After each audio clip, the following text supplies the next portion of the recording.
आज़ाद हुआ उसके बाद में हमें पहली दफ़ा कोई एक ऐसा प्राइम मिनिस्टर मिल रहा है जो हमारे बारे में सोच रहा है, एएमयू के बारे में सोच रहा है। हम उनके शुक्रगुजार हैं और हम तहे दिल से उनका इस्तकबाल करते हैं, शुक्रिया अदा करते हैं।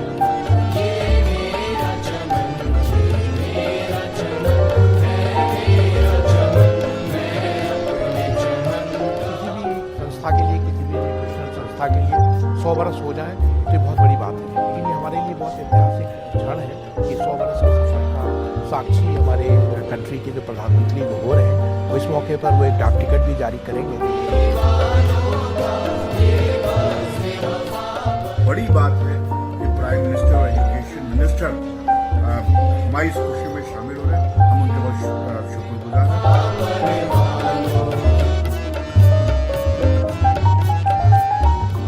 नमस्कार, मैं हूं शम्स ताहिर खान। आज एएमयू की इसी पहचान को एक सदी गुजर गई। एक सदी और इस सदी यूनिवर्सिटी के बीच एक गहरा नाता है। यहाँ सिर्फ इल्म नहीं दिया जाता, बल्कि दिया जाता है जीने का सलीका, मरने का अंदाज, जुल्म के खिलाफ मुखालिफत का दर्स, इंसानियत का सबक भी। पिछले 100 सालों से सर सैयद की इस यूनिवर्सिटी ने देश ही नहीं बल्कि दुनिया को अपने सितारों से रोशन किया। अब खुद इसके रोशन होने की बारी है और इस रोशनी का हिस्सा बनने जा रहे हैं देश के प्रधानमंत्री नरेंद्र मोदी।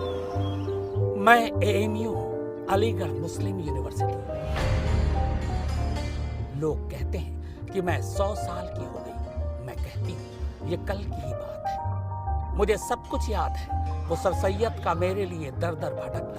अरे भाई, किस्मत में भीख मांगना लिखा है सो मांग रहे हैं, लेकिन अल्लाह का फजल है कि अपने लिए नहीं मदरसे के लिए मांगते हैं। ये गाना डाल दीजिए इसमें। लोगों से मुझे बनाने के लिए पैसों की दरियाफ्त करना, बच्चों को बुला बुला कर मुझ में समाना, मुझे दुनिया की बेहतरीन किताबों से भर देना, मेरे नाम को पूरी दुनिया में रोशन कर देना, सब कुछ याद है मुझे। याद है मुझे कैसे सर सैयद अहमद खान ने मेरी बुनियाद का ख्वाब साल 1859 में मुरादाबाद में एक छोटे से मदरसे से देखा। कितनी जिल्लत सही उन्हें बुरा भला कहा गया। क्यों? क्योंकि मेरे सैयद ने ईमान को विज्ञान से जोड़ने की जुर्रत की। अपने ही मजहब के लोगों ने उन्हें काफिर करार दे दिया, मगर वो हटे नहीं, डटे रहे। किसके लिए? बस इसी दिन के लिए कि आज मैं 100 साल की हो जाऊं, पूरी दुनिया में मेरे पल्लू में टके सितारे रोशन हो जाएं, अदब से दुनिया वाले मेरा नाम लें।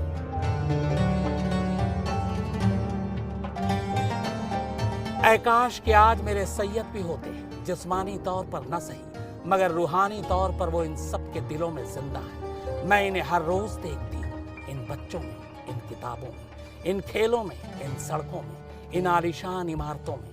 जिंदा है मेरे सैयद आज भी हिंदुस्तान के रोशन इतिहास में। कल जश्न पैदाइश है मेरी। इस मौके पर हमारे वजीर आजम भी आ रहे हैं। आप भी आइएगा, इस्तकबाल कीजिएगा हमारे वजीर आजम का, जो कि 56 साल बाद ये मौका आया है।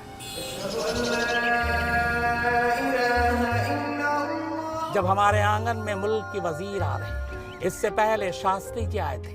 उस वक्त के वजीर, वो 1964 की बात थी। ये 2020 का साल है।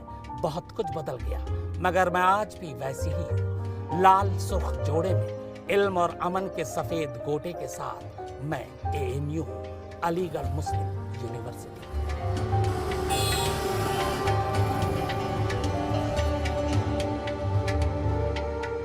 मैं कौन हूं, मेरा सैयद कौन था, इसकी एक लंबी दास्तान है। कुछ जानते हैं, कुछ नहीं, ये भी बताऊंगी। मगर उससे पहले मेरे उन लख्ते जिगरों से मिलिए जिन्होंने मेरे पल्लू को सुनहरे सितारों से सजाया है।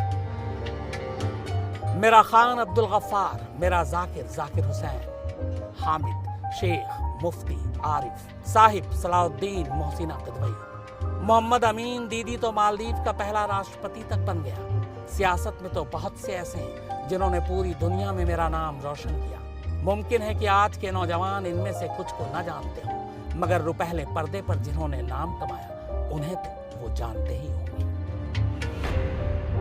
मेरा नसीर, जावेद, अनुभव, दिलीप, मशहूर और मारूफ हसरत मोहानी, शिबली नोमानी, मोहम्मद अली जौहर, मजाज लखनवी, और मेरे मंटो को कोई कैसे भूल सकता है। डॉक्टर ईश्वरी प्रसाद हो, हबीब हो, इन सबको दुनिया जानती है। और तो और खेलों की दुनिया में मुश्ताक, लाला और जफर इकबाल तमाम आलम में छाए।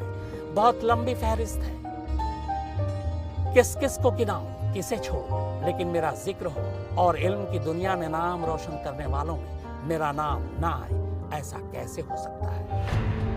भले वो नामचीन फिजिशियन हकीम अजमल खान हो या फ्रेंच गणितज्ञ आंद्रे बेल हो, इन सब ने मेरे इल्म के चर्चे दुनिया के कोने कोने तक पहुंचाया। आज मुझे दुनिया की बेहतरीन यूनिवर्सिटीज में शुमार किया जाता है। यह सिर्फ कहने की बात नहीं, बल्कि अमेरिका की वर्ल्ड यूनिवर्सिटीज रैंकिंग 2020 में शामिल 1000 यूनिवर्सिटीज में मेरा नाम है। एशिया के 260 बेस्ट कॉलेज में मुझे शामिल किया गया है। ब्रिक्स नेशन में भी मेरी अपनी अलग पहचान है। कहते हैं हर ताले की कुंजी पढ़ाई होती है। अलीगढ़ ताला भी बनाता है और अलीगढ़ देश का भविष्य भी बनाता है। हालांकि इस भविष्य का वर्तमान और भूत से कई बार टकराव हुआ है, लेकिन इसके बावजूद अलीगढ़ मुस्लिम यूनिवर्सिटी का 100 साल का अपना एक गौरवशाली इतिहास रहा है। ये एएमयू है जिसने फ्रंटियर गांधी, खान अब्दुल गफ्फार खान और डॉक्टर जाकिर हुसैन की शक्ल में देश को 2-2 भारत रत्न दी। अब आते हैं मेरे दुनिया भर में मशहूर होने की इब्तिदा पर, यानी आगाज एएमयू। मैं आपको बताती हूँ, मेरी पैदाइश की नींव दरअसल साल 1875 में ही पड़ गई थी, जब मेरे सैयद ने, जिसे आप सर सैयद अहमद खां बुलाते हैं, उन्होंने मोहम्मडन एंग्लो ओरिएंटल कॉलेज बनाया। और ये काम सैयद ने खुद अपने हाथों में लिया। उनका मकसद था बेहतर और ऊंची तालीम से दूर हो रहे मुसलमान नौजवानों को पटरी पर वापस लाना और उनके मुस्तकबिल को एक नई राह दिखाना। लेकिन ये दौर गुलामी का था, अंग्रेजों की गुलामी का। मुल्क के हालात बद से बदतर होते जा रहे थे। सर सैयद को समझ में आने लगा था कि इन अंग्रेजों का मुकाबला सिर्फ तीर और तलवार से नहीं, बल्कि इल्म के चिराग से करना जरूरी है। खासकर वो उन मुस्लिम नौजवानों को इस मिशन में शामिल करना चाहते थे जो इल्म की रोशनी से महरूम थे। मगर यहाँ उनके अलावा भी तमाम नौजवानों का खुले दिल से इस्तकबाल किया गया, क्योंकि उस दौर में अच्छे कॉलेज और लोगों के पास पैसों की कमी का अंदाजा सर सैयद को भी था।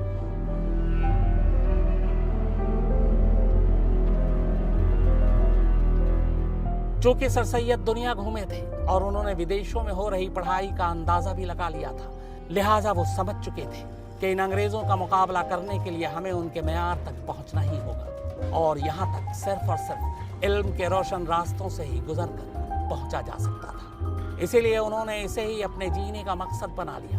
मगर सिर्फ जज्बे से मेरी तामीर कर पाना मुश्किल था। बिना डोनेशन और फंड के ये नामुमकिन था। जाहिर है इसके लिए वो तमाम लोगों से मिले, कमेटियां बनी। उस दौर के नवाबों और राजाओं ने सर सैयद की साफ नियति को देखते हुए उनकी मदद की और बूंद बूंद से सागर बनता गया। साल 1874 आते आते सर सैयद ने मुझे बनाने के लिए 1.5 लाख रुपए इकट्ठा कर लिए, और इन पैसों से पहले 24 मई सन 1875 में मोहम्मडन एंग्लो ओरिएंटल कॉलेज बना। जिन्हें नहीं पता उनके इल्म में इजाफा करने के लिए बता दूं कि अलीगढ़ मुस्लिम यूनिवर्सिटी यानी मुझे बनाने से पहले सैयद ने मोहम्मडन एंग्लो ओरिएंटल कॉलेज बनाया था। अब चूंकि मोहम्मडन एंग्लो ओरिएंटल कॉलेज को एफिलिएशन की जरूरत थी, यानी यहाँ पढ़ने वाले स्टूडेंट्स को डिग्री देने के लिए कॉलेज का किसी यूनिवर्सिटी से जुड़ा होना जरूरी था, लिहाजा शुरुआत में इस कॉलेज का एफिलिएशन कोलकाता यूनिवर्सिटी से किया गया और फिर 1885 में इसे इलाहाबाद यूनिवर्सिटी से जोड़ दिया गया। वक्त धीरे धीरे गुजरता गया और कॉलेज का विस्तार हुआ। मुस्लिम यूनिवर्सिटी एसोसिएशन ने मोहम्मडन एंग्लो ओरिएंटल कॉलेज को यूनिवर्सिटी में तब्दील करने का सुझाव दिया।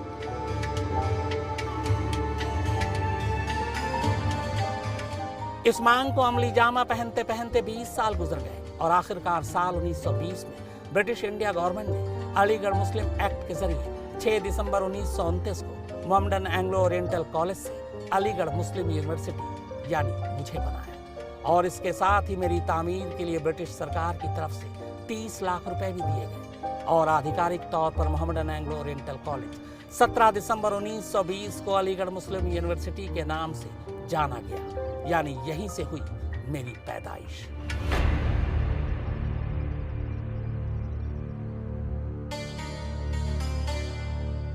किसी कॉलेज को अगर जिस्म माने तो उसकी असल रूह लाइब्रेरी होती है, क्योंकि स्टूडेंट्स का ज्यादातर वक्त यहीं गुजरता है और लाइब्रेरी ही वो इल्म का अथाह समंदर है जिसमें उतरकर इंसान तर होता है।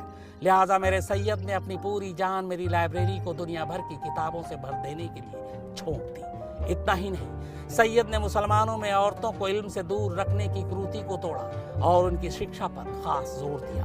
उन्होंने न सिर्फ मेरे आंगन में मेरी बच्चियों के लिए कॉलेज खोले, बल्कि उनके लिए उस दौर में ही गर्ल्स हॉस्टल भी बनाए। अब मेरे सैयद तो नहीं रहे, मगर इन बच्चों और बच्चियों की दुआओं में वो हमेशा जिंदा है। सर सैयद के बाद मेरी देखरेख वाइस चांसलर के जिम्मे है। यही मुझसे जुड़े अहम फैसले करते हैं और यूं ही किसी को मेरा जिम्मा नहीं दिया जाता, बल्कि वाइस चांसलर की नियुक्ति खुद भारत के राष्ट्रपति करते हैं। फिलहाल हिंदुस्तान में मेरे 3 सेंटर हैं, अलीगढ़ के अलावा मल्लापुरम, केरल, वेस्ट बंगाल और मुर्शिदाबाद और बिहार का किशनगंज। फिलहाल औरंगाबाद में भी सेंटर खोलने की तैयारी है। मेरी इमारत में 13 फैकल्टी, 7 कॉन्स्टिट्यूएंट कॉलेज जिनमें से 5 एकेडमिक प्रोग्राम के लिए और 15 सेंटर, 3 इंस्टीट्यूट और 10 स्कूल हैं। इनमें से ज्यादातर डिपार्टमेंट के नाम फ्रीडम फाइटर्स के नामों पर रखे गए हैं। जिन लोगों के नाम पर मेरे कई डिपार्टमेंट के नाम पड़े, उनमें से कई तो मेरी चौखट से निकले हैं। प्रधानमंत्री नरेंद्र मोदी मुसलमानों के हाथ में जिस लैपटॉप और कुरान का सपना देख रहे हैं, उस ख्वाब को 100 साल पहले सर सैयद अहमद खान ने देखा था। समग्र विकास तभी संभव है जब आप यह देखें कि मुस्लिम युवाओं के एक हाथ में कुरान शरीफ है तो दूसरे हाथ में कंप्यूटर है। मुसलमानों के लिए आज जिस ईमान और विज्ञान का सपना प्रधानमंत्री नरेंद्र मोदी देख रहे हैं, उसे हकीकत की जमीन पर 100 साल पहले सर सैयद अहमद खान लेकर आए थे, क्योंकि उन्हें पता था कि अगर दुनिया के रफ्तार के हिसाब से कदम मिलाकर चलना है तो दुनियावी तालीम जरूरी है। पेश है सर सैयद अहमद खान की कहानी AMU की जुबान। सोचता वो 200 साल आगे की था। उनके मुखालिफ कहते रहे कि आदमी अंग्रेजियत का मारा था, अंग्रेजी सिर में घुसी थी। पुराने जमाने के लोगों को ये इस्लाम को डुबोने वाले लगते थे। औरतों के बारे में उनके ख्याल को लेकर उनके ऊपर सवाल उठे। इस्लाम में रिफॉर्म की बात करते थे, जिनकी ज़रूरत आज भी है। बकौल सर सैयद मुसलमानों को अल्लाह का इस्लाम मानने की ज़रूरत है, न कि मुल्ला के इस्लाम की। मगर मेरे सैयद के मिशन को जानने से पहले उन्हें जानना ज़रूरी है, तभी मेरी बुनियाद को समझा जा सकता है। आज भी हिंदुस्तान में मुसलमानों के हिमायती तो बहुत हैं, मगर हिमायत किसी ने नहीं की। या यूं कहें कि सैयद से बढ़कर हिंदुस्तान के मुसलमानों का कोई रहबर नहीं, जो पिछले 100 सालों से मेरे जरिए उन्हें राह दिखा रहा है और आगे भी दिखाएगा। जिस जगह अहले सियासत ने उगाए थे फसाद, घर से स्कूल को जाने का वही रास्ता था। अलीगढ़ मुस्लिम यूनिवर्सिटी को जाने वाले रास्ते में कई बार नफरत का जहर बोने की कोशिश की गई। AMU को कभी आतंक का पनाहगाह बताया गया, कभी हिंदू मुस्लिम के नाम पर झगड़ा हुआ, तो कभी जिन्ना की तस्वीर को लेकर हंगामा खड़ा किया गया। लेकिन अब इसी AMU के 100 साल के गौरवशाली इतिहास के मौके पर मुख्य अतिथि यानी चीफ गेस्ट कोई और नहीं बल्कि भारत के प्रधानमंत्री, क्योंकि इस यूनिवर्सिटी को बदनाम करने के लिए बहुत सारे से हिंदुस्तान के अंदर शख्सियतें पैदा हुई, जिन्होंने किसी ने आतंकवाद का अड्डा बताया, किसी ने जिन्हा का फोटो लगाने के ऊपर उसके ऊपर एतराज़ किया, जिसके स्टूडेंट जो है रहे हैं वो पूरी दुनिया के अंदर हैं। कई हमने राष्ट्रपति दिए हैं इसी यूनिवर्सिटी से, जो है देश में बड़े आला किस्म के लोग दिए हैं। आज़ादी की जंग में बहुत सारे से लोग ऐसे रहे जिनका AMU से बहुत बड़ा वास्ता रहा है और रहेगा। देश के लिए हम हमेशा से सबसे आगे की सफ में खड़े होने वाले लोग हैं।